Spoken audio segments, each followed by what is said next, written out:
sulmet ndaj gazetarëve vazhdojnë të ndodhin në forma të ndryshme, më së shumti në hapësirën online, gjithashtu gazetarët vazhdojnë të jenë cak i sulmeve nga politika, nga qeveria, nga partitë politike dhe Asociacioni i Gazetarëve të Kosovës gjatë gjithë kësaj kohe e ka një databazë në cilën gjitha këto sulme evidentohen, ndaj këtyre sulmeve reagohet dhe kërkohet marrja e masave. Natyrisht thirrja e vazhdueshme e AKK-s është sidomos për politikanët, për qeverinë që të ndalin fushat e tyre denigruese publike kundër gazetarëve, sepse ato rrezikojnë në mënyrë të drejtë për drejtë sigurinë e gazetarëve dhe ti përdorin institucionet për ankesat e mundshme që kanë. I'm here on behalf of United Nations, UNMIK, but also I happen to represent the High Commissioner for Human Rights in Kosovo, Mr. Volker Türk, who's based in Geneva. And on behalf of United Nations, I'd like to thank, first of all, the Association of Journalists of Kosovo for the invitation to this important event, which for us is also a bit of a closing event, because this is the last presentation that will close the ongoing projects that we've had with the association for some time now. And I'd like to extend my special thanks to Gemail, Getuarbe, Artiola, and the entire team for their excellent work. I also appreciate the speakers, Burbuke, Lieton, Uli, for presenting the findings a bit later today. We are, as United Nations, very, very proud to have supported this programmatic activity, which addresses issues that are central to any given democratic society. I think AJK is doing a fantastic job, and I want to congratulate them for their professionalism, their commitment, and their impartiality, which is not always easy when you do this kind of monitoring reporting on media freedom. Today's event is not only about presenting findings from the hate speech report, the journalist safety report, and Media Freedom and Journalist Safety Index. These reports are highly important because they help us better understand and visualize current trends, challenges, but also progress. These reports provide us with evidence-based data. This is not just an interpretation, it's evidence-based data, allowing us to measure developments and place them within the broader context of freedom of opinion and expression, media freedom, and recent developments in Kosovo, the region, and beyond. Gjetja e madhe ose më kryesore e këtij volantimi është se prania e gjuhës së urrëties në Kosovë nuk ekziston edhe aq shumë në nivelin penal, pra ashtu siç specifikohet me kodin penal të Kosovës, por më shumë kemi një normalizim të komunikimit armiqësor dhe stigmatizues, dhe për këtë do të ofrojmë disa prej gjetjeve tona. Gjetjet kryesore të këtij raporti, gjetja më e madhe dhe më kryesore është se diskursi i dëmshëm në Kosovë dominohet nga polarizimet politike. Nga këto 138 raste që kemi identifikuar, mbi 70% e tyre kanë të bëjnë me diskurs politik e ideologjik, në kuptimin që aktorët e ndryshëm politik përdorin shprehje të cilat denigrojnë njëri tjetrin dhe përdorin shprehje të tilla sikurse që i kemi identifikuar si shprehje tradhtar, agenti huaj, armik e kështu me radhë. Pra, fjalë të cilat në vend se të diskutojnë mbi politika publike, kanë për qëllim të demonizojnë, të delegjitimojnë personin tjetër dhe të mos flitet për politika publike. Gjetja tjetër të cilën e nxjerr raporti kemë të bëjmë me një gjuhë të intensifikuar të sulmeve ndaj gazetarëve, dhe kjo mbas është gjetja më e rëndësishme në kuptimin e impaktit që mund të ketë për institucionin e gazetarisë. Aty kemi hasur në shprehje, në diskutime, në debatet të cilat i referon gazetarëve me terme të ndryshme si mercenar, të paguar, të sponsorizuar, marrin çanta me para e kështu me radhë, shprehjet këto të cilat gjatë këtij 3 mujori që kemi parë në kuptojnë se ndihmojnë dhe forcojnë narrativat e ndryshme që gazetarët duhet të shihen me sy në kuptimin e sy të dyshim.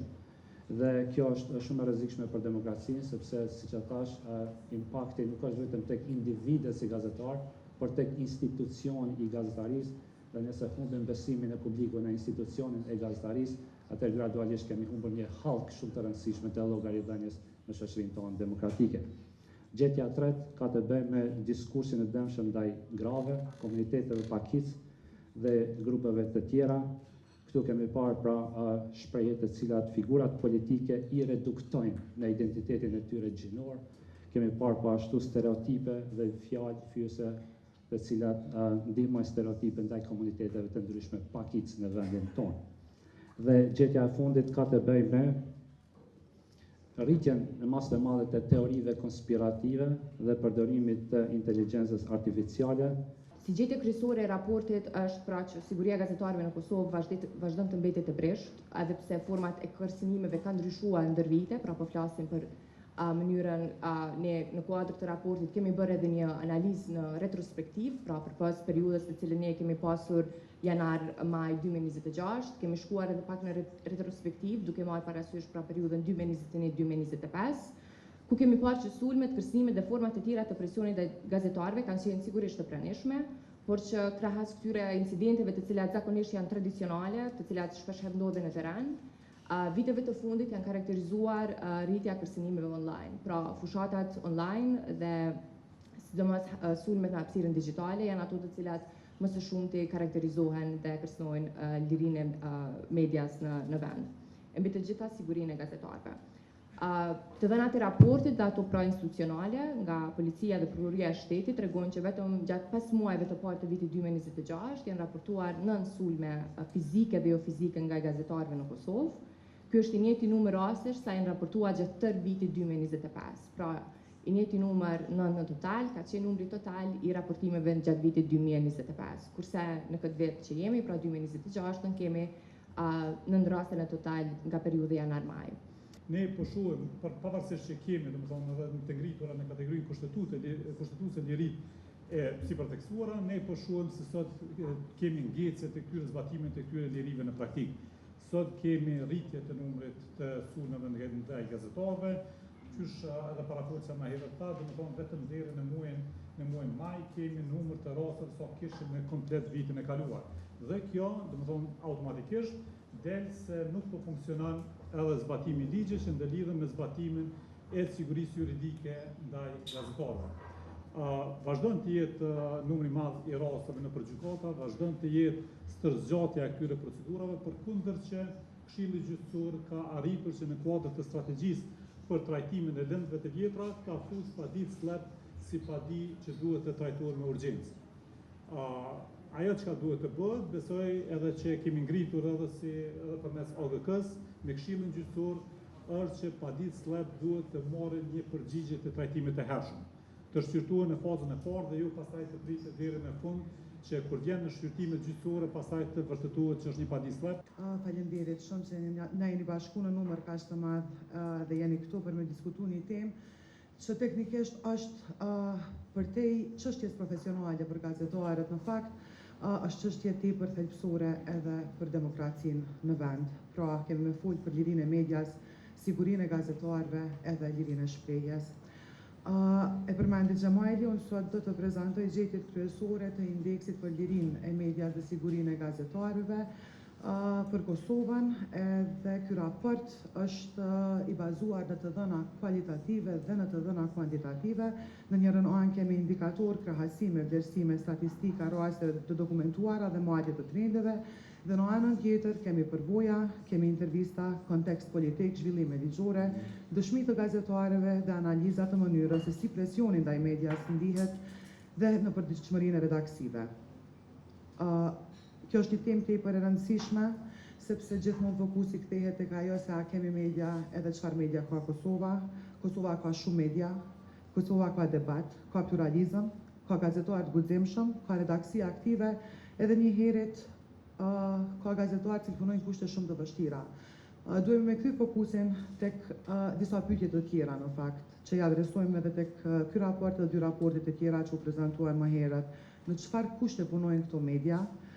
A mund të raportojnë këto media pa frikë? A kanë çarje në informata publike?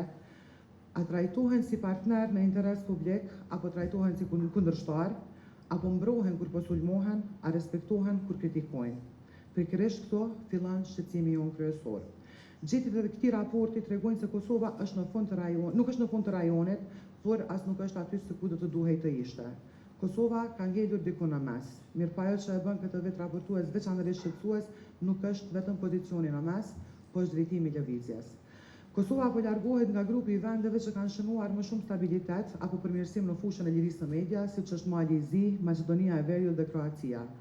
Po i afrohet më shumë një grup i vendesh ku mjedisi medial është i tensionuar, më i polarizuar dhe më i pasigurt, si Serbia, Bosnia-Hercegovina dhe Shqipëria. Ky është mesazhi më i rëndësishëm i këtij raporti. Problemi nuk është vetëm ku jemi sot, por edhe ka po shkojmë.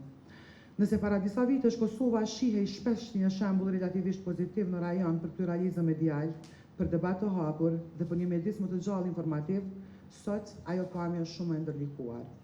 Sot kemi shumë më shumë tension mes pushtetit dhe medias, kemi shumë më shumë sulme verbale, kemi fushatrat denigruese më të intensifikuara, kemi shumë më mosbesim, kemi më shumë presion ndaj gazetarëve, sidomos ndaj atyre që raportojnë për tema politike, që raportojnë për korrupsion, për siguri gjyqësor, ekonomi publike dhe përgjegjësi institucionale.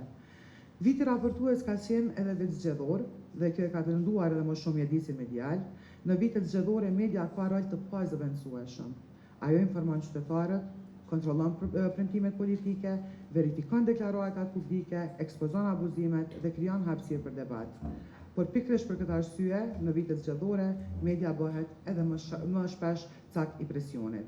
Gjatë këtij viti kemi parë se si polarizimi politik është bartur edhe në raportin me gazetarët.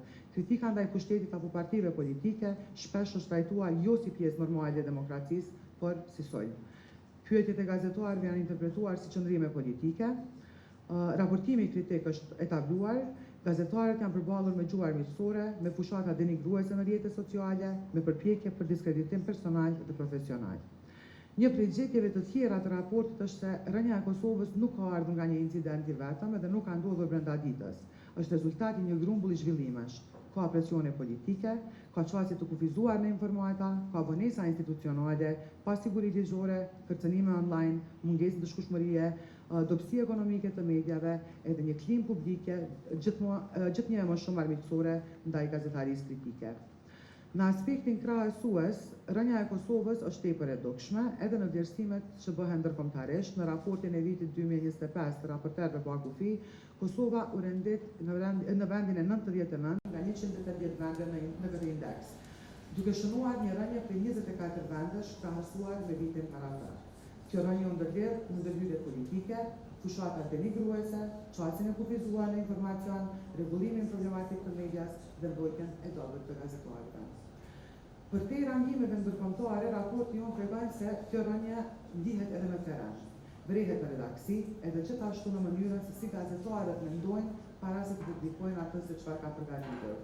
Ndihet në mënyrën se si redaktorët e peshojnë rrezikun institucional, politik apo edhe atë financiar. Ndihet në komentet kërcënuese që gazetarët dhe mediat i marrin në rrjetet sociale. Ndihet në mungesën e përgjigjeve nga institucionet, njëherët edhe në heqjen që pason pas sulmeve në drejtim të gazetarëve. Ndoshta më e rëndësishmja mund të jetë edhe ndihet në normalizimin e këtij presioni. Kur një gazetar fyhet, kjo ka lënë si pjesë e debatit publik. Kur një gazetar sulmohet online me gjuhë seksiste, edhe kjo trajtohet si koment në Facebook. Kur një institucion nuk përgjigjet në pyetje të medias, edhe kjo konsiderohet një praktikë normale. Çasja në dokumente publike bëhet selektive, edhe politikanët komunikojnë vetëm me mediat që i konsiderojnë të përshtatshme.